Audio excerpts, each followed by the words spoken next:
আজকে তোমাদের সিনিয়রদের ইন্টারের হায়ার ম্যাথ সেকেন্ড পেপার পরীক্ষা ছিল। এমন কঠিন প্রশ্ন করছে, একদম 12টা বাজিয়ে দিছে। ইঞ্জিনিয়ারিং এর পরীক্ষায় যে প্রশ্ন আসে ওইগুলা বোর্ডে দিয়ে দিছে। এবার বুঝবে শেষ।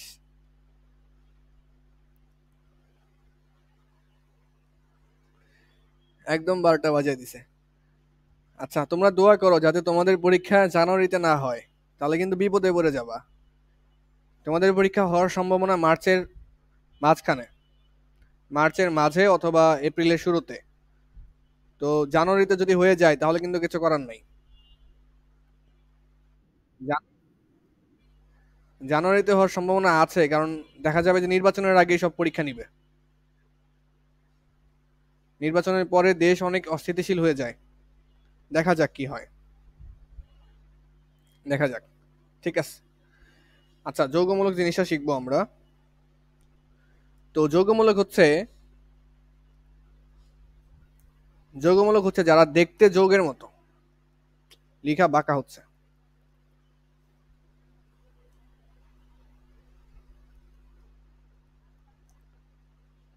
দেখতে হচ্ছে যৌগের মতো,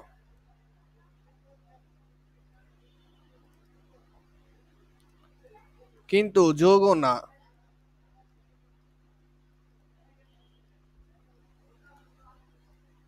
দেখতে যৌগের মতো কিন্তু যৌগ নয়।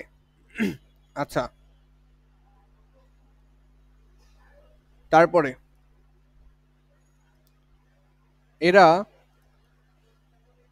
এক একাধিক পরমাণু গুচ্ছ। একাধিক পরমাণু গুচ্ছ।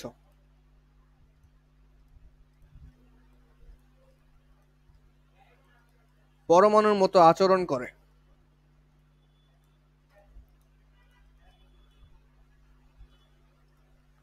পরমাণুর মতো আচরণ করে।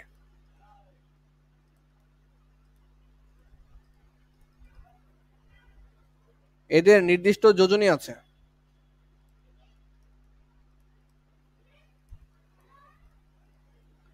এদের নির্দিষ্ট যোজনী আছে। তারপরে সরাসরি বিক্রিয়ায় অংশগ্রহণ করে। সরাসরি বিক্রিয়ায় অংশগ্রহণ করে।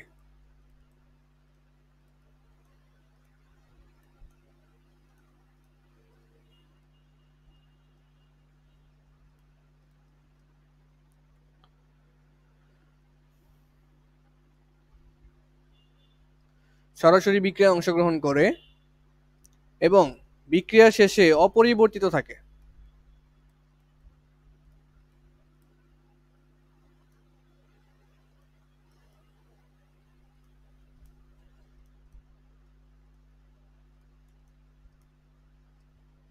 বিক্রিয়া শেষে অপরিবর্তিত থাকে। তাহলে যৌগমূলক কি? যৌগমূলক দেখতে যৌগের মতো কিন্তু যৌগ না। যৌগমূলক দেখতে যৌগের মতো কিন্তু যৌগ না। তারপরে আর কি আছে? এরা একাধিক পরমাণু গুচ্ছ, মানে অনেকগুলো পরমাণু নিয়ে এরা তৈরি হয়। একাধিক পরমাণু গুচ্ছ অনেকগুলো পরমাণু নিয়ে তৈরি হয়। পরমাণুর মতো আচরণ করে। পরমাণুর মতো আচরণ বলতে বলতে বোঝায় এদের নির্দিষ্ট যোজনী আছে। কিন্তু যৌগের যৌগের কিন্তু নির্দিষ্ট কোনো যোজনী নাই। পরমাণুর যোজনী আছে এবং যৌগমূলকের যোজনী আছে। এরা হচ্ছে সরাসরি বিক্রিয়ায় অংশগ্রহণ করবে এবং বিক্রিয়া শেষে অপরিবর্তিত থাকে। বিক্রিয়া শেষে এরা চেঞ্জ হয় না, এরা যেমন ছিল ওই রকমই থাকে। তো এইগুলো হচ্ছে যৌগমূলকের বৈশিষ্ট্য। তো এই যৌগমূলক কি, কিভাবে ব্যবহৃত হচ্ছে, সেটা আমরা সামনে দেখতে পারবো। বাট আমাদের এই বৈশিষ্ট্যগুলো মনে রাখতে হবে। তোমাদের বইতে যৌগমূলকের একটা চার্ট আছে, সেটা মুখস্থ করতে হবে। 10-12টার মতো মনে হয় যৌগমূলক আছে। তো এগুলো মুখস্থ করতে হবে, প্লাস এগুলার যোজনী মনে রাখতে হবে। আমি লিখে দিচ্ছি ওইগুলা। আমি এগুলো লিখে দিচ্ছি, যেমন তোমাদের যে যৌগমূলকগুলো আছে সেগুলো আমি লিখে দিচ্ছি।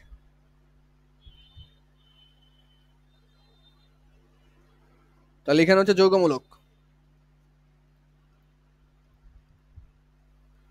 এখানে লিখবো হচ্ছে সংকেত, আর এখানে লিখবো হচ্ছে যোজনী। যোজনী। আচ্ছা, যৌগমূলকের প্রথমটা হচ্ছে আমাদের অ্যামোনিয়াম।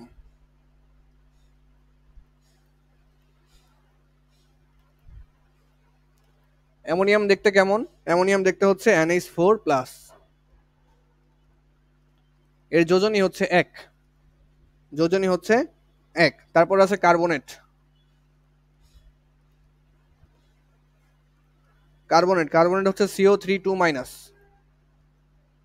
এর যোজনী হচ্ছে 2।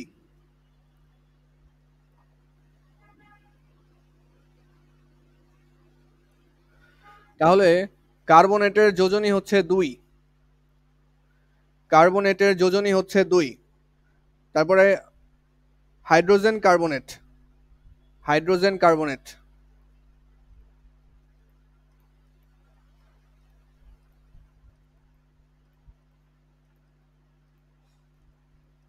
হাইড্রোজেন কার্বনেটের সংকেত হচ্ছে HCO3-। HCO3-। এটার যোজনী হচ্ছে 1। এগুলো সব মুখস্থ, কিচ্ছু করার নাই। এই যৌগমূলকগুলো মুখস্থ করতে হবে। এই যৌগমূলক এগুলো কিন্তু যৌগ না, এগুলো হচ্ছে যৌগমূলক যারা একাধিক পরমাণু গুচ্ছ, একাধিক পরমাণু দিয়ে তৈরি হয়েছে। দেখো আমি বৈশিষ্ট্যগুলো আবার বলে দিই। যেমন NH4+, খেয়াল করো এখানে এখানে নাইট্রোজেনের একটা পরমাণু আছে, নাইট্রোজেনের একটা পরমাণু আছে, হাইড্রোজেনের 4টা পরমাণু আছে। এরা মিলে একটা যৌগমূলক তৈরি করছে এবং এদের যোজনী আছে, যোজনী হচ্ছে 1। যোজনী আছে, তারপর হচ্ছে আধান আছে। আধান কত? +1। এই যে চার্জ, আধান বা চার্জ বলা হয় এটাকে। আধান আছে, যোজনী আছে, এবং এরা এরা কি করে? বিক্রিয়ায় সরাসরি অংশগ্রহণ করতে পারে। বাট যদি যৌগের কথা বলো, যৌগ কেমন? এই যে কার্বন ডাইঅক্সাইড, এটা কিন্তু নির্দিষ্ট কোনো যোজনী নাই। এটা কিন্তু বিক্রিয়ায় সরাসরি যুক্ত হয়ে অপরিবর্তিত থাকে না। এই যৌগমূলকটা কি হয়? যখন বিক্রিয়া করে, বিক্রিয়া শেষে ওর চেহারার কোনো পরিবর্তন হয় না, ওইভাবেই থাকে।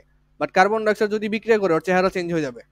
এটা হচ্ছে যৌগ, আর এটা হচ্ছে যৌগমূলক। তাহলে যৌগমূলক যতগুলো আছে আমাদের, এগুলো আমাদের মনে রাখতে হবে। যৌগমূলক একটু এক্সেপশনাল, যৌগমূলক হচ্ছে একটু এক্সেপশনাল। আচ্ছা, হাইড্রোজেন কার্বনেট। তারপরেরটা হচ্ছে সালফেট।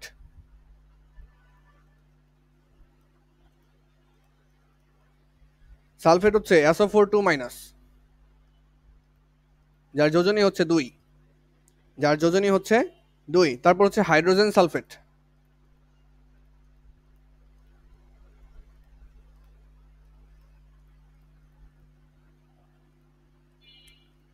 হাইড্রোজেন সালফেট হচ্ছে HSO4, যার যোজনী হচ্ছে 1। হাইড্রোজেন সালফেটের যোজনী হচ্ছে 1। তারপর হচ্ছে সালফাইট। সালফাইট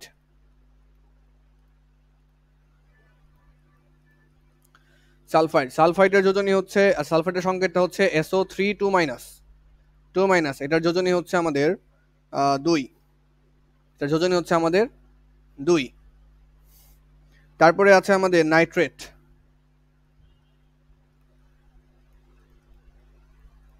নাইট্রেট কেমন? নাইট্রেট হচ্ছে NO3-। NO3-, যার যোজনী হচ্ছে 1। তারপরে আছে হচ্ছে নাইট্রাইট।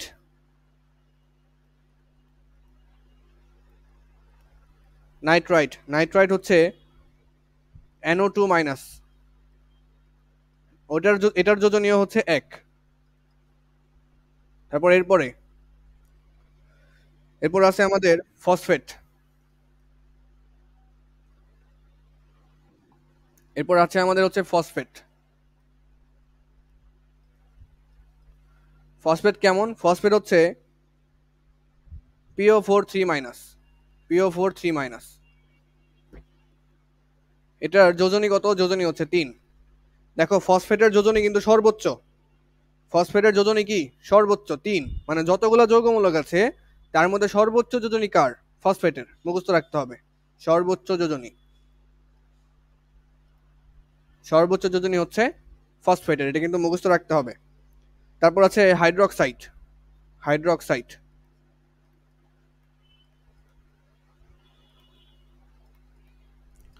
হাইড্রোক্সাইড হচ্ছে OH-। OH-, এটার যোজনী হচ্ছে 1। একদম শেষ যেটা, সেটা হচ্ছে ফসফোনিয়াম। ফসফোনিয়াম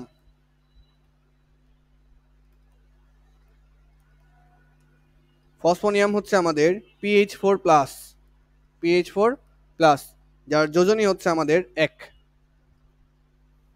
তাহলে এই চারটা কিন্তু ভালো মতো মুখস্থ রাখা লাগবে। অ্যামোনিয়াম NH4+, যার যোজনী হচ্ছে 1। কার্বনেট যার যোজনী হচ্ছে 2। সংকেতটা মনে রাখতে হবে, প্লাস যোজনী মাস্ট, যোজনী 100% মনে রাখা লাগবে। এখান থেকে একটা এমসিকিউ 100%, এমসিকিউ 100%।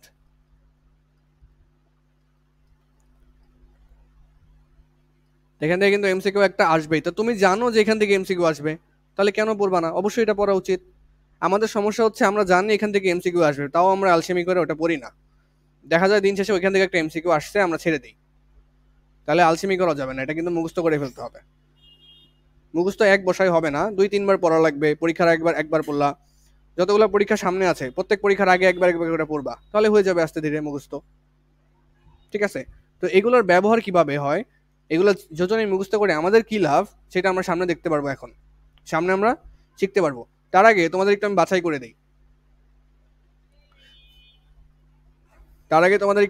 করে দিই। প্রথম কথা হচ্ছে ধনাত্মক চার্জযুক্ত, ধনাত্মক চার্জ বিশিষ্ট, ধনাত্মক চার্জ বিশিষ্ট যৌগমূলক কারা?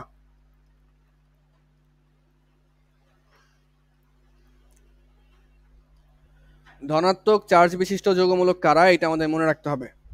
তো এখান থেকে খেয়াল করো, ধনাত্মক চার্জ বিশিষ্ট যৌগমূলক কারা? এই যে দেখো, এটার মধ্যে ধনাত্মক চার্জ আছে প্লাস, তারপরে আর কি আছে, আর এখানে আছে এই যে ফসফোনিয়াম, এইটা। তাহলে অ্যামোনিয়াম এবং হচ্ছে ফসফোনিয়াম, এই দুইটা কি চার্জ? ধনাত্মক চার্জ বিশিষ্ট যৌগমূলক। কে কে? অ্যামোনিয়াম আর ফসফোনিয়াম। লাস্টে ম আছে, অ্যামোনিয়াম, ফসফোনিয়াম।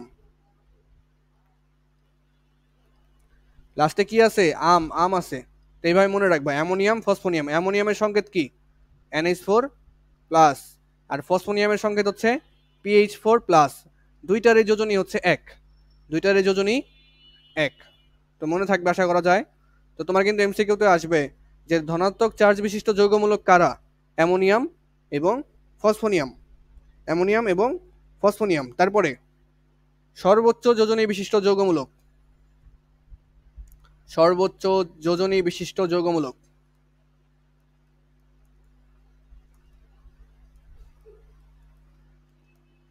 সর্বোচ্চ যোজনী বিশিষ্ট যৌগমূলক কারা? তাহলে সর্বোচ্চ যোজনী কার আছে এখানে? এই যে 3 হচ্ছে সর্বোচ্চ যোজনী কার? ফসফেটের আছে। কার আছে? ফসফেটের, ফসফেট। তাহলে কোন যৌগমূলকের যোজনী সর্বোচ্চ? সেটা হচ্ছে ফসফেট। যোজনী কত? PO4 3-, এটা হচ্ছে সংকেত। আর যোজনী হচ্ছে 3, যোজনী হচ্ছে 3। তাহলে মাথায় থাকবে আশা করা যায়, আশা করা যায় মাথায় থাকবে। ঠাড়া মুখস্থ, কোনো কথা নাই এটা। এই চার্ট ঠাড়া মুখস্থ, একটা এমসিকিউ আসবেই আসবে, আসবেই আসবে।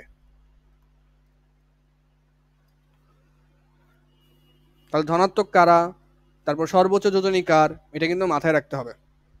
আরেকটা জিনিস মনে রাখবা, যে যৌগমূলকের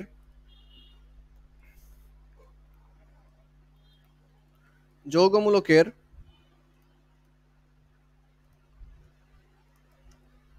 উচ্চারণের শেষে, উচ্চারণের শেষে ট আছে, ট। যৌগমূলকের উচ্চারণের শেষে কি আছে? ট আছে। কোথায়? এই দেখো, কার্বনেট, এখানে কার্বনেট, সালফেট, ফেট, ট, ট, ট, সব জায়গায় কি আছে? ট আছে। এইখানে একটা জায়গায় শুধু ড আছে, হাইড্রাইট। বাট বেশিরভাগগুলোতে কি আছে? ট আছে, বেশিরভাগগুলোতেই ট আছে। আর যেগুলোতে ম আছে, ম, সেগুলো হচ্ছে ধনাত্মক। যেগুলোতে ম আছে, ম, এই যে ম, সেগুলো হচ্ছে আমাদের কি? ধনাত্মক। তাহলে ট্রিক্স অনুযায়ী মনে রাখবা, যেভাবে তোমাদের মনে রাখতে সুবিধা হয় ওইভাবেই মনে রাখার চেষ্টা করবা, যেভাবে মনে রাখার সুবিধা হয় ওইভাবেই মনে রাখার চেষ্টা করবা। তো এখন আমরা শিখবো অন্যতম গুরুত্বপূর্ণ একটা বিষয়, সেটা হচ্ছে সংকেত লিখার নিয়ম, রাসায়নিক সংকেত লিখার নিয়ম।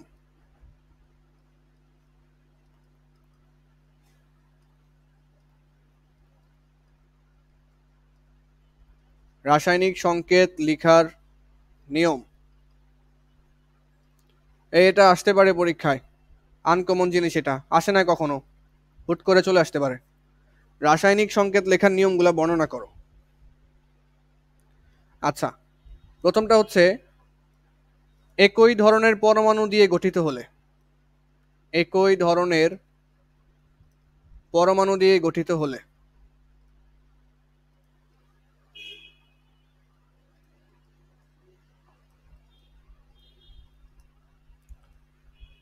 একই ধরনের পরমাণু দিয়ে গঠিত হলে, মনে করো হাইড্রোজেন আছে আবার হাইড্রোজেন আছে, দুজন মিলে কি তৈরি করবে?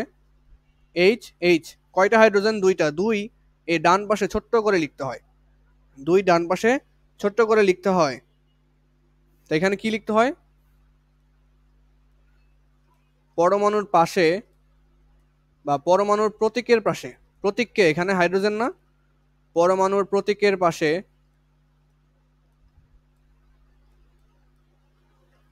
ছোট করে সংখ্যা লিখতে হয়।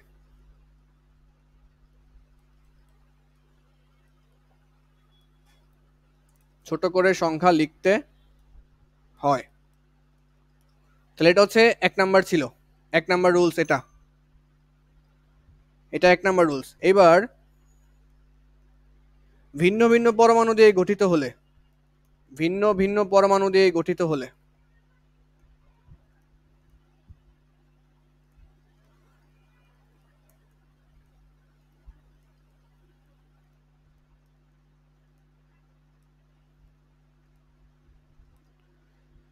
ভিন্ন ভিন্ন পরমাণু দিয়ে যদি গঠিত হয় তাহলে কি হবে?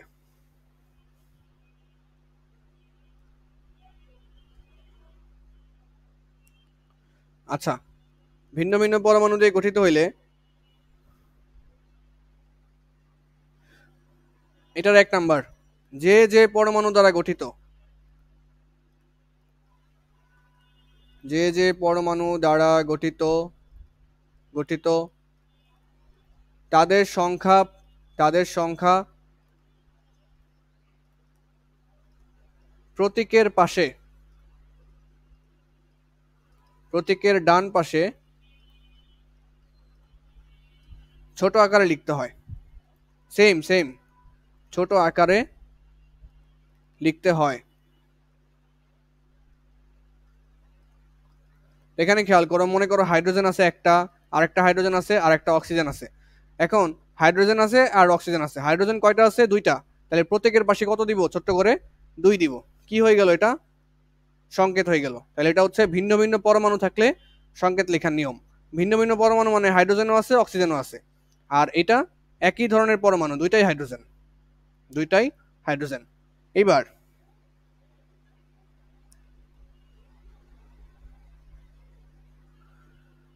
সবচেয়ে ইম্পর্টেন্ট রুলস, সবচেয়ে ইম্পর্টেন্ট রুলস এখানের,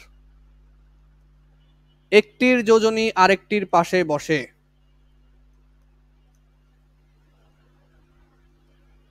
একটির যোজনী অন্যটির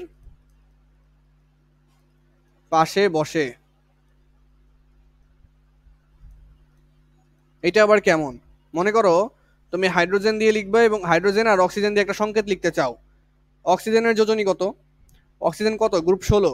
গ্রুপ 16 যোজনী কত হয়? 2 হয়। তাহলে অক্সিজেনের যোজনী, অক্সিজেনের যোজনী হাইড্রোজেনের কাছে বসবে, হাইড্রোজেনের যোজনী হচ্ছে 1, হাইড্রোজেনের যোজনী অক্সিজেনের পাশে বসবে। তো এই 1 দিলেও হয় না দিলেও হয়, এই 1 দিলেও হয় না দিলেও হয়। তাহলে কিভাবে সংকেত লিখতে হয়? একটির যোজনী অন্যটির পাশে বসে, একটির যোজনী অন্যটির পাশে বসে। এই রুলস কিন্তু সবচেয়ে বেশি ইম্পর্টেন্ট, সবচেয়ে বেশি ইম্পর্টেন্ট এটা। আরেকটা আছে, সেটা হচ্ছে একাধিক যৌগমূলক থাকলে,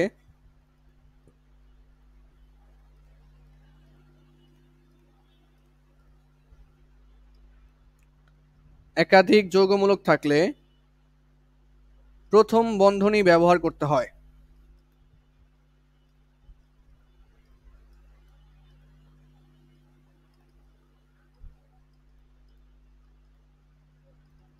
আরেকটা গুরুত্বপূর্ণ রুলস আছে,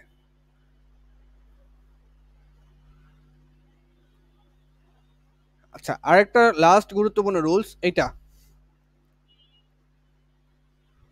যোজনী যদি, যোজনী একটি আরেকটির সরল গুণিতক হলে, একটি আরেকটির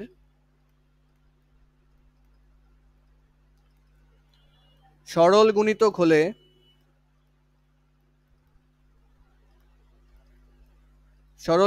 হলে তাহলে যোজনী দুইটা পরমাণুর যোজনী, মনে করো একটার যোজনী 2 আর একটার যোজনী 4, তাহলে দুইজন কি আছে সরল গুণিতক আকারে আছে। যখন তারা সরল গুণিতক আকারে থাকবে তখন তুমি যোজনী কাটাকাটি করতে পারবা।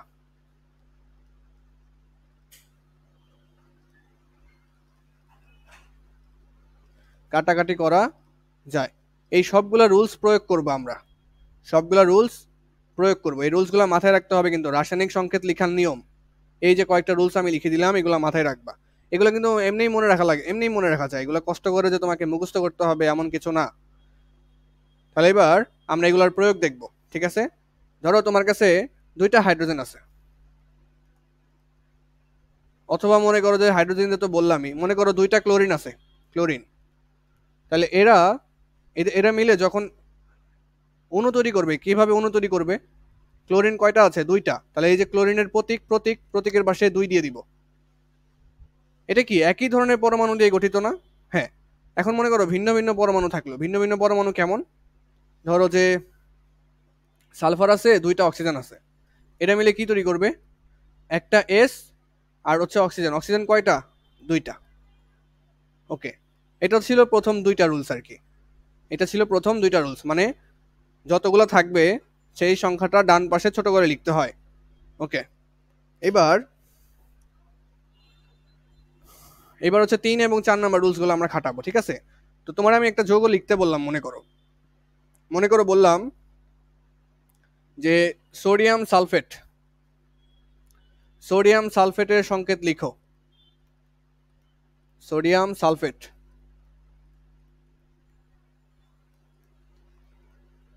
তো সোডিয়াম সালফেটের সংকেত তুমি কিভাবে লিখবা? তো সোডিয়াম সালফেটের সংকেত তোমাকে লেখার জন্য তোমাকে সোডিয়াম জানা থাকা লাগবে, সালফেটও জানা থাকা লাগবে। এখন সোডিয়ামটা কোনটা? সোডিয়াম হচ্ছে Na, আর সালফেট এই যে মুখস্থ করতে হবে। সালফেট কোনটা ছিল? SO4 2-, এই যে সালফেট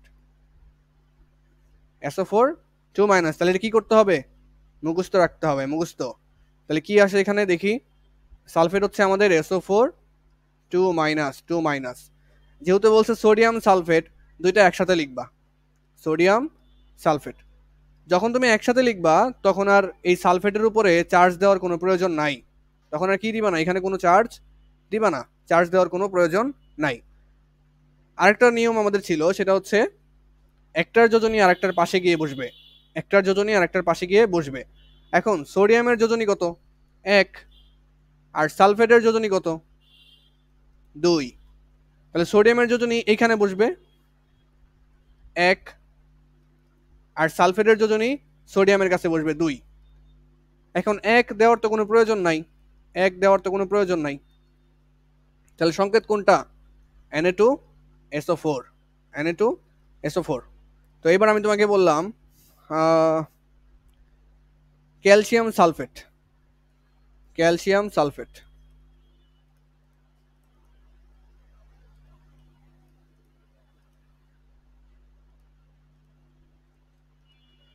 তো ক্যালসিয়াম কেমন হয়? ক্যালসিয়াম সালফেট কি হয়? SO4 2-। এবার ক্যালসিয়াম সালফেট তুমি কিভাবে লিখবা? প্রথমে ক্যালসিয়াম দিবা, পরে সালফেট দিবা। সালফেট চার্জ দিবা না, চার্জ ছাড়া দিবা। যখন একসাথে লিখবা তখন চার্জ দেওয়ার দরকার নাই, তাই না? ওকে, এইবার সালফেটের যোজনী কত? সালফেটের যোজনী 2 ক্যালসিয়ামের পাশে এসে বসবে। ক্যালসিয়ামের যোজনী কত? ক্যালসিয়ামের যোজনী 2 হচ্ছে সালফেটের পাশে গিয়ে বসবে। একটার যোজনী আরেকটার পাশে গিয়ে বসবে। এবার দেখো দুইজন সেম না, 2 দুজনকে একজন আরেকজনের গুণিতক, মানে কাটাকাটি করা যায়। তাহলে এবার কি করবা? যোজনী কাটাকাটি করে দিবা, 2 আর 2 কাটা। তাহলে কি আসবে? ক্যালসিয়াম সালফেট আসবে। কি আসবে? Calcium sulphate. এটাই হচ্ছে আমাদের সংকেত। ক্যালসিয়াম সালফেটের সংকেত হচ্ছে এইটা। নেক্সট, তোমার আমি বললাম অ্যালুমিনিয়াম সালফেট যৌগটা লিখো। Aluminium sulphate.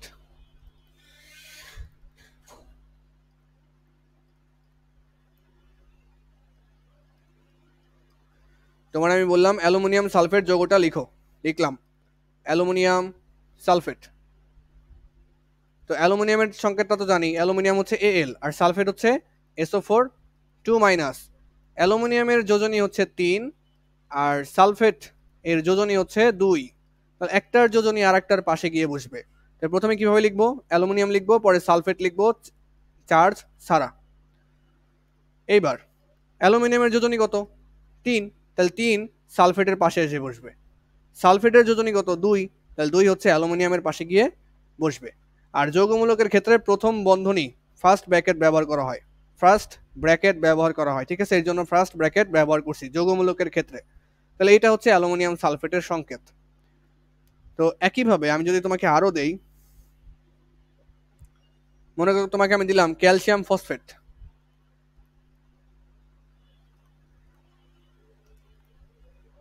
Calcium phosphate, calcium phosphate, তুমি এটা কিভাবে লিখবা? তো ক্যালসিয়াম ফসফেট লেখার জন্য ক্যালসিয়ামকে ভাঙাবা, ক্যালসিয়াম, আর ফসফেটটা কি হয়? ফসফেটটা কি মনে আছে? ফসফেট হচ্ছে PO4, ফসফেট হচ্ছে PO4 মাইনাস, মাইনাস ছিল, হ্যাঁ ফসফেট হচ্ছে PO4 মাইনাস, এটা হচ্ছে ফসফেট যৌগমূলক। লাস্টে ট আছে, লাস্টে ট, লাস্টে ট থাকলে সেটা কি হয়? যৌগমূলক হয়। তাহলে ক্যালসিয়াম ফসফেট, এবার একসাথে লিখো, ক্যালসিয়াম ফসফেট লিখলাম একসাথে। তো এবার প্রথম কথা হচ্ছে ক্যালসিয়ামের যোজনী হচ্ছে 2 আর ফসফেটের যোজনী হচ্ছে 1। তাহলে একটার যোজনী আরেকটার পাশে গিয়ে বসবে। ক্যালসিয়ামের যোজনী 2 যৌগমূলকের পাশে গিয়ে বসবে। ফসফেটের যোজনী 1, 1 দিলেই কি না দিলেই কি? 1 দেওয়ার তো কোনো দরকারই নাই। তাহলে এইটা হচ্ছে আমাদের ক্যালসিয়াম ফসফেটের সংকেত। এবার আমি তোমাকে বললাম সোডিয়াম নাইট্রেট, এটার সংকেত লিখো, সোডিয়াম নাইট্রেট।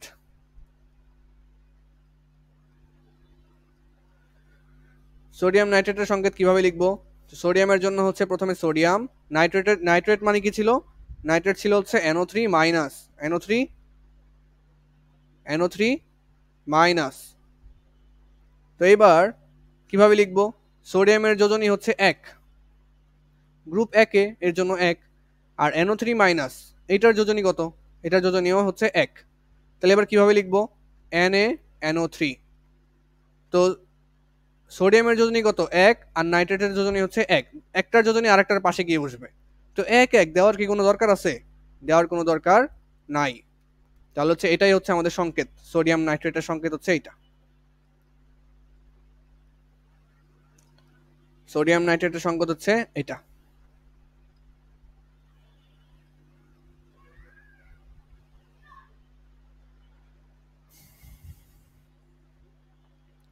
আচ্ছা, এরপরে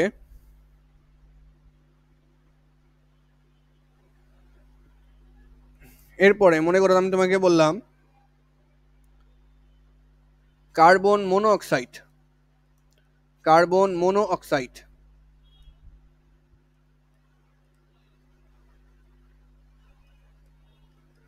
তোমার এখান থেকে কিছু শিখতে হবে, কিছু একটা জিনিস শিখতে হবে এখানে। মনে রাখবা মনো মানে হচ্ছে 1, মনো মানে হচ্ছে 1, মনো মানে হচ্ছে 1, ডাই মানে হচ্ছে 2, ট্রাই মানে হচ্ছে 3, টেট্রা, টেট্রা মানে হচ্ছে 4, তারপর হচ্ছে পেন্টা, পেন্টা মানে হচ্ছে 5, তারপর হচ্ছে হেক্সা, হেক্সা মানে হচ্ছে 6, হেফটা, হেফটা মানে হচ্ছে 7, তারপর হেফটা, অক্টা, ননা, ডকা আরো আছে, লাগবে না, 7 পর্যন্ত আপাতত পড়ো, 5 পর্যন্ত পড়লেও হবে। মনো, ডাই, ট্রাই, টেট্রা, পেন্টা, হেক্সা, হেফটা। ওকে, কার্বন মনোঅক্সাইডের সংকেত আমি তোমাকে লিখতে বললাম, কার্বন মনোঅক্সাইড। মনো মানে কি? মনো মানে হচ্ছে 1, মনো মানে হচ্ছে 1, অক্সাইড মানে কি? অক্সাইড মানে হচ্ছে অক্সিজেন, আর কার্বন মানে হচ্ছে কার্বন। তাহলে কার্বন মনোঅক্সাইডের সংকেত কেমন হবে? কার্বন মনোঅক্সাইড, একটা অক্সিজেন, CO, CO। এখন কথা হচ্ছে ভাই CO কিভাবে হইলো এখানে? খেয়াল করো CO কিভাবে হইলো? কার্বন আর একটা হচ্ছে অক্সিজেন। তো অক্সিজেনের যোজনী হচ্ছে আমাদের 2, অক্সিজেনের যোজনী হচ্ছে 2, আর কার্বনের যোজনী হচ্ছে আমাদের 2ও হইতে পারে 4ও হইতে পারে। কার্বনের যোজনী কত কত হইতে পারে? 2ও হইতে পারে, 4ও হইতে পারে। আমি লিখে দিছিলাম কার্বন পরিবর্তনশীল যোজনী প্রদর্শন করে। কার্বনের যোজনী 2ও হইতে পারে, 4ও হইতে পারে। এবার কার্বনের যোজনী এখানে কাজ করবে কত জানো? মনো অক্সাইডে 2 কাজ করবে। কেন? দেখো কার্বনের যোজনী 2, 2 চলে যাবে অক্সিজেনের পাশে, অক্সিজেনের যোজনী 2 চলে আসবে কার্বনের পাশে। এবার 2 আর 2 কাটা, কি চলে আসবে? কার্বন মনো অক্সাইড চলে আসবে, কার্বন মনো অক্সাইড চলে আসবে। তো কার্বন মনো অক্সাইড যৌগে অক্সিজেনের কার্বনের যোজনী কত কাজ করছে? 2 কাজ করছে, 2 2। আচ্ছা যদি 4 কাজ করতো যোজনী তাহলে কি হইতো? যদি যোজনী 4 কাজ করতো তাহলে কি হইতো খেয়াল করি আমরা এখন। তাহলে দেখো কার্বন আরেকটা হচ্ছে অক্সিজেন। মনে করো কার্বনের যোজনী 4 কাজ করলো, তাহলে সেটা অক্সিজেনের পাশে বসবে। আবার অক্সিজেনের যোজনী 2 কাজ করলো, সেটা কার্বনের পাশে বসবে। তাহলে এবার 2 দুগুণে 4, কাটাকাটি না? 2 দুগুণে 4 কি আসবে? CO2 না? ও কয়টা আছে? 2টা। 2 মানে কি? 2 মানে হচ্ছে ডাই, 2 মানে হচ্ছে ডাই। তাহলে এটার নাম কি? Carbon die oxide. এটার নাম হচ্ছে carbon die oxide.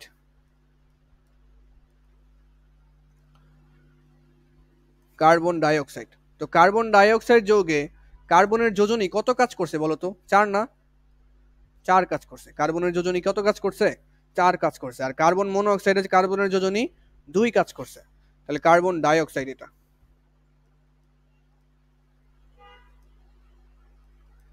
Carbon die oxide মাথায় থাকবে, আশা করা যায় মাথায় থাকবে। ঠিক আছে, এইবার আসো, এবার আসো, তোমাকে আমি বললাম sulphur die oxide. Sulphur die oxide,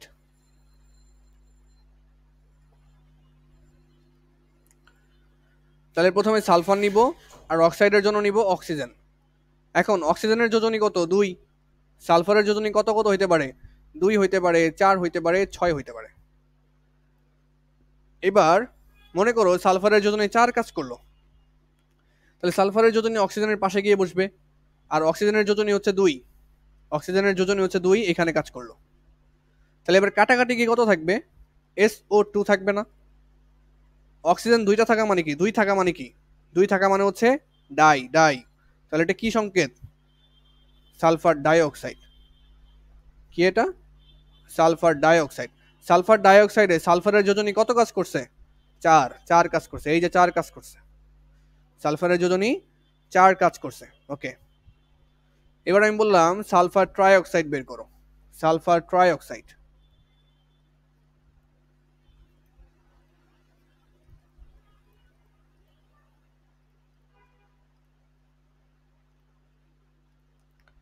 এখন সালফার ট্রাই অক্সাইড মানে কি? এস থাকবে আর অক্সিজেন থাকবে কয়টা? 3টা। অক্সিজেন থাকবে 3টা। আচ্ছা এটা কিভাবে আসলো? কিভাবে আসলো এটা আমরা একটু দেখে আসি কিভাবে আসলো এটা। প্রথমে সালফার ছিল এবং ছিল হচ্ছে অক্সিজেন। তো সালফারের যোজনী এখানে কাজ করবে হচ্ছে 6 6। আর অক্সিজেনের যোজনী কাজ, অক্সিজেনের যোজনী তো আছেই 2, তাহলে 2 কাজ করলো। একটার যোজনী অপরটার পাশে বসাই দিছি। এবার কাটাকাটি করলে কত আসবে? কাটাকাটি করলে কি আসবে? SO3 আসবে না? SO3 আসবে। 3 দুগুণে 6, কাটাকাটি করো, S2O6। কাটাকাটি করলে কি আসবে? 3 দুগুণে 6 আসবে, SO3 তৈরি হবে। তার মানে সালফার ট্রাইঅক্সাইড যৌগে, ট্রাইঅক্সাইড যৌগে সালফারের যোজনী কত কাজ করছে? 6 কাজ করছে। সালফারের যোজনী কত কাজ করছে? 6 কাজ করছে। আর সালফার ডাইঅক্সাইডে সালফারের যোজনী 4 কাজ করছে। ঠিক আছে, এগুলো মাথায় রাখতে হবে কিন্তু, এগুলা কিন্তু ভালো মতো মাথায় রাখতে হবে।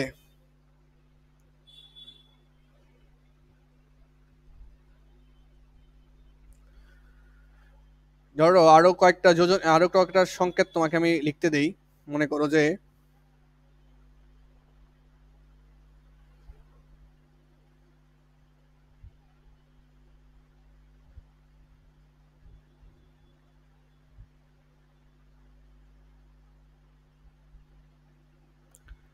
তোমার আমি দিলাম লিখতে, মনে করো যে অ্যামোনিয়াম ক্লোরাইড। কি দিলাম? Ammonium chloride.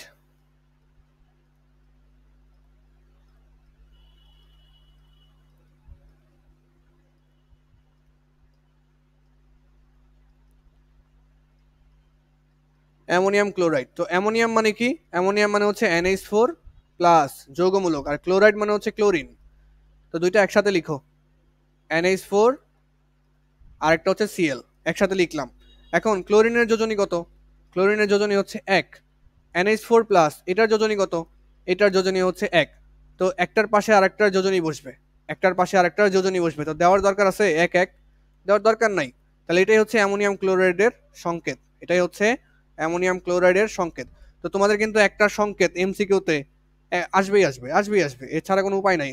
একটা সংকেত কিন্তু এমসিকিউতে আসবে। আবারও বারবার বলতেছি, এমসিকিউতে কিন্তু একটা একটা আসবেই আসবে, একটা সংকেত আসবে। আমি যতটুকু করানো সম্ভব করে দিচ্ছি, তুমি যৌগমূলকগুলা মুখস্থ করবা, যোজনীগুলা মুখস্থ করবা, তাহলেই পারবা। যেমন আমি বললাম ক্যালসিয়াম নাইট্রেট, এরকম অসংখ্য যৌগ হওয়া সম্ভব।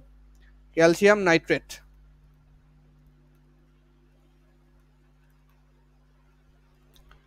Calcium nitrate.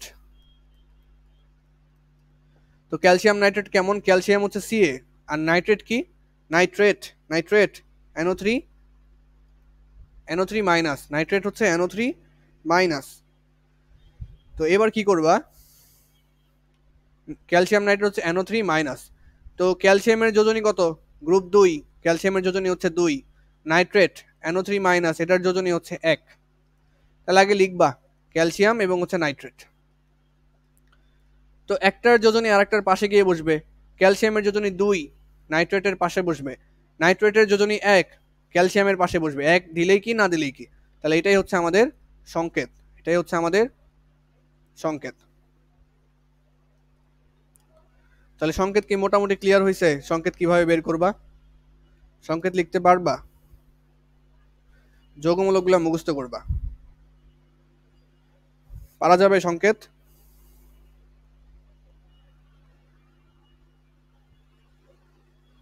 Hello hello,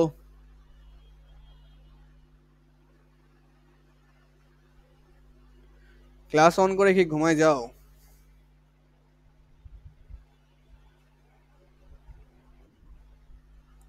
okay great, ওকে ওকে।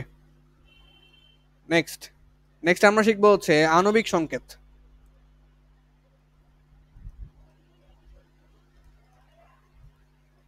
আণবিক সংকেত। তাহলে এখন আণবিক সংকেতটা কি? আণবিক সংকেতটা আমরা শিখবো। আণবিক সংকেতের কি কি থাকতে হবে সেটা আমি লিখে দিই, সংজ্ঞা তুমি এমনি বানায় বানায় লিখতে পারবা। আণবিক সংকেত হচ্ছে, আণবিক সংকেত হচ্ছে কোন যৌগে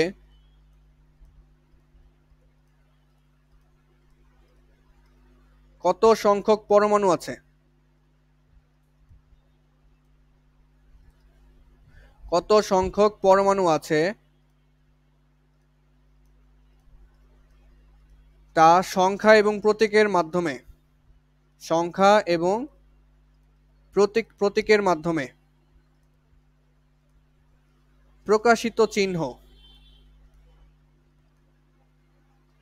প্রকাশিত চিহ্ন,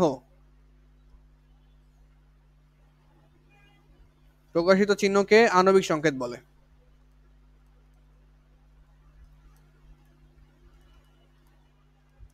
তাহলে আণবিক সংকেত কাকে বলে? কোন যৌগে কত সংখ্যক পরমাণু, কত সংখ্যক পরমাণু আছে, কত সংখ্যক পরমাণু আছে আছে তা সংখ্যা এবং প্রতীকের মাধ্যমে প্রকাশিত চিহ্নকে আণবিক সংকেত বলা হয়। সংখ্যা এবং প্রতীকের মাধ্যমে প্রকাশিত চিহ্নকে আণবিক সংকেত বলা হয়। কেমন হইতে পারে আণবিক সংকেত? এই যেমন H2SO4, এটা একটা আণবিক সংকেত। তারপর হচ্ছে calcium phosphate, calcium phosphate PO42, calcium phosphate, এগুলো সবই আণবিক সংকেত। আচ্ছা, তারপরে লিখলাম H2O, এটা একটা আণবিক সংকেত। তো আণবিক সংকেত কি প্রকাশ করে? কয়টা পরমাণু, কি পরমাণু আছে, কত সংখ্যক পরমাণু আছে তার সংখ্যা এবং প্রতীকের মাধ্যমে প্রকাশ করে। কিভাবে বলতো? খেয়াল করি এখানে, যেমন H2SO4, H2SO4, এখানে হাইড্রোজেন পরমাণু কয়টা? 2টা, হাইড্রোজেন পরমাণু 2টি। তারপরে সালফার পরমাণু হচ্ছে 1টি, অক্সিজেন পরমাণু হচ্ছে 4টি। তাহলে এই আণবিক সংকেত কি প্রকাশ করতেছে?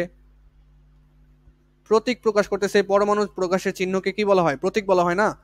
তাহলে প্রতীক প্রকাশ করতেছে, এবং প্রতীক পরমাণু যে কত সংখ্যক আছে, 2টা আছে, 3টা আছে না 4টা আছে, এগুলা প্রকাশ করে। এটাই হচ্ছে আণবিক সংকেত। তাহলে খেয়াল করো, ক্যালসিয়াম ফসফেট, ক্যালসিয়াম ফসফেট, তোমাকে আমি বললাম এখানে অক্সিজেন কয়টা আছে, মানে ফসফেট কয়টা আছে, অক্সিজেন কয়টা আছে, কিভাবে বের করবা? দেখবা এখানে কয়টা করে আছে।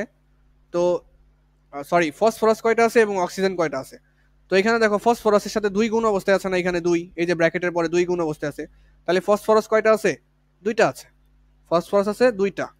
আর অক্সিজেন কয়টা আছে? অক্সিজেন এমনিতেই 4টা আছে ভিতরে, আর বাইরে আবার ডাবল, 4 দুগুণে 8, অক্সিজেন আছে 8টি। তাহলে কে কোন পরমাণু কতগুলো আছে, কোন যৌগে কোন কোন পরমাণু কত সংখ্যক আছে?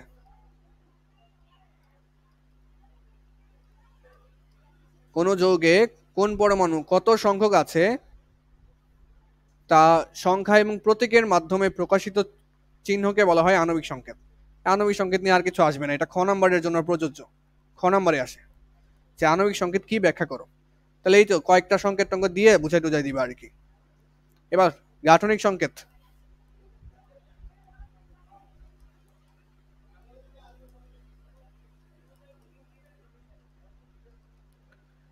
গাঠনিক সংকেত, গাঠনিক সংকেত কি প্রকাশ করে?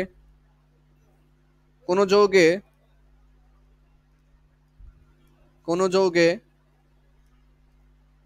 পরমাণু সমূহ কি অবস্থায় আছে,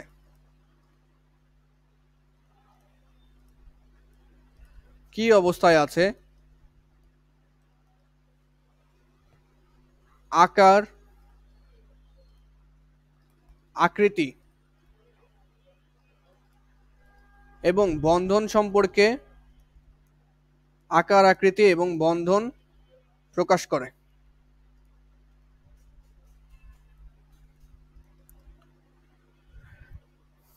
কোন যৌগে পরমাণু সমূহ কি অবস্থায় আছে, তাদের আকার আকৃতি ও বন্ধন প্রকাশ করে এমন সংকেতকে গাঠনিক সংকেত বলা হয়।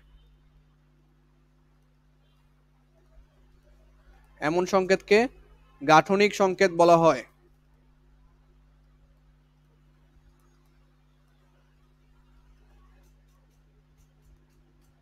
দেখো প্রথমে আমাদের মনে করো আমি লিখলাম CH4, CH4। তো CH4 এটা কি সংকেত? এটা অবশ্যই আণবিক সংকেত, আণবিক সংকেত। তাহলে গাঠনিক সংকেত কেমন এটার?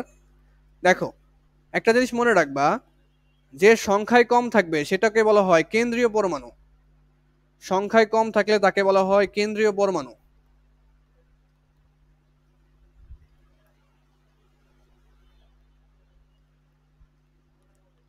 তাকে কেন্দ্রীয় পরমাণু বলে।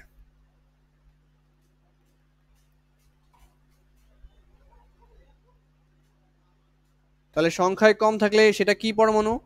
কেন্দ্রীয় পরমাণু। কেন্দ্রীয় পরমাণু হচ্ছে গাঠনিক সংকেতে সে মাঝখানে থাকবে, গাঠনিক সংকেতে সে মাঝখানে থাকবে। আরেকটা জিনিস মনে রাখবা, যে যার যোজনী যত,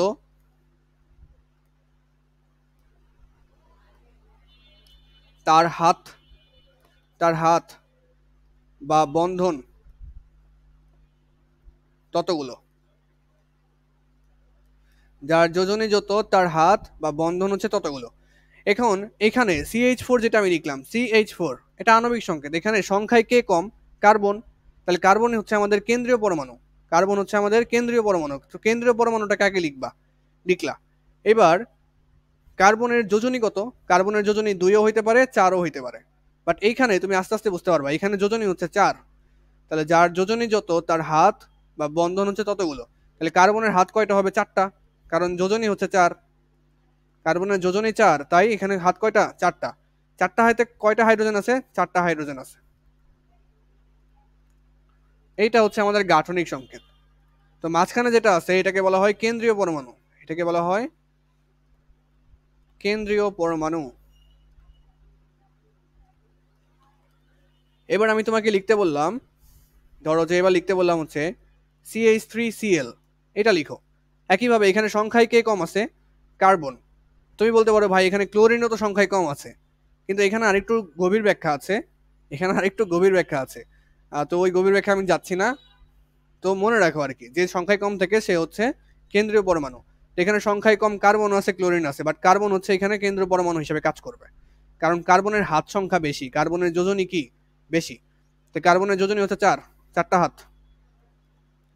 চারটা হাতে 3 হাতে হাইড্রোজেন আছে, 3জন, 3টা হাইড্রোজেন আছে। আরেক হাতে কে আছে? ক্লোরিন আছে। তাহলে এটার গাঠনিক সংকেত হচ্ছে এইটা। এগুলা কি? এগুলো হচ্ছে গাঠনিক সংকেত। এগুলা কি? এগুলো হচ্ছে আমাদের গাঠনিক সংকেত।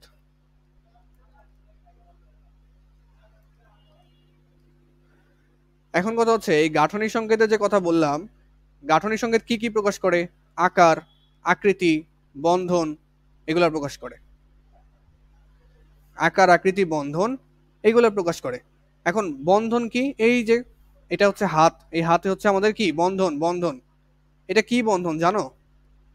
এটা হচ্ছে সমযোজী বন্ধন। আমরা পড়বো, এটা হচ্ছে সমযোজী বন্ধন। এখনো পড়ি নাই, আপাতত জেনে রাখো। অধাতু এবং অধাতুর মধ্যে কি বন্ধন তৈরি হয়? সমযোজী বন্ধন। কার্বন একটা অধাতু, হাইড্রোজেনও একটা অধাতু, দুজনের মধ্যে কি বন্ধন তৈরি হবে? সমযোজী বন্ধন। তাহলে এটা হচ্ছে একটা সমযোজী বন্ধন। তাহলে এই গাঠনিক সংকেত কি কি প্রকাশ করতেছে? এটার আকার কেমন, এটার কি কি বন্ধন আছে, কয়টা আছে, এগুলো প্রকাশ করতেছে। তো এখন কথা হচ্ছে এটার আকার কেমন। এটার আকার মনে রাখবা, এটার আকার হচ্ছে চতুস্তলকীয়। দেখো চারদিকে চারটা হাত না, এটার আকার হচ্ছে চতুস্তলকীয়। এটার আকার কি? আকার হচ্ছে চতুস্তলকীয়। এটাও সেম। এখন আসো আরেকটা জিনিস দেখি, সেটা হচ্ছে পানি। পানিটা কেমন? কেন্দ্রীয় পরমাণু কে এখানে? অক্সিজেন, সংখ্যায় কম আছে। অক্সিজেনের যোজনী হচ্ছে 2, তাহলে হাত কয়টা? 2টা। এখন বলতে পারো ভাই আপনি হাত এইভাবে কেন দিলেন? কারণ এটার এটার আকৃতি এমন। এটার আকৃতি কেমন জানো? উল্টা ভি। উল্টা ভি আকৃতি। এটা হচ্ছে আমাদের উল্টা ভি আকৃতি। আকৃতি মনে রাখতে হবে কিন্তু। আর যে বন্ধনগুলো আছে, এই বন্ধনকে বলা হয় সমযোজী বন্ধন। কি বলা হয়? সমযোজী বন্ধন বলা হয়। সমযোজী বন্ধন বলা হয়। আচ্ছা, তারপরে আরেকটা জিনিস মনে রাখো, যেমন PCl3। PCl3 এখানে কেন্দ্রীয় পরমাণুকে ফসফরাস। আর ক্লোরিন কয়টা? 3টা। ক্লোরিন, ক্লোরিন আর হচ্ছে ক্লোরিন। এটার আকৃতি কেমন? এটার আকৃতি মনে রাখবা, এটা হচ্ছে ত্রিভুজাকার। ত্রিভুজাকার। এটার আকৃতি হচ্ছে ত্রিভুজাকার। তাহলে গাঠনিক সংকেত মনে থাকবে, আশা করা যায় মনে থাকবে গাঠনিক সংকেত।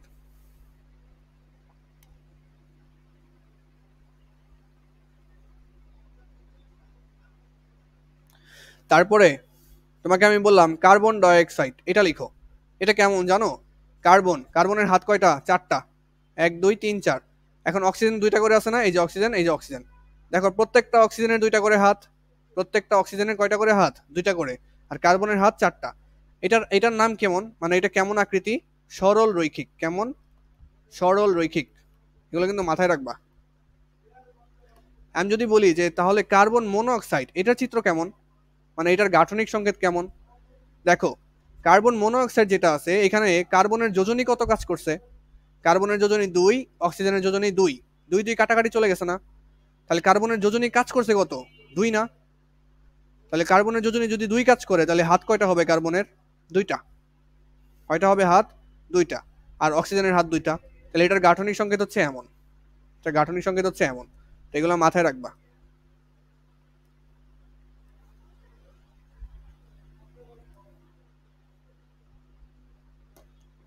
এগুলা কি করতে হবে আমাদের?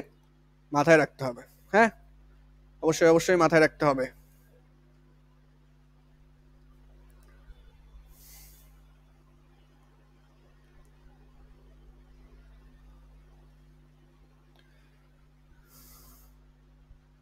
কয়টা বাজে? হ্যাঁ, এখনো 17 মিনিট আছে। তোমার টিউশন কয়টায় রাতে?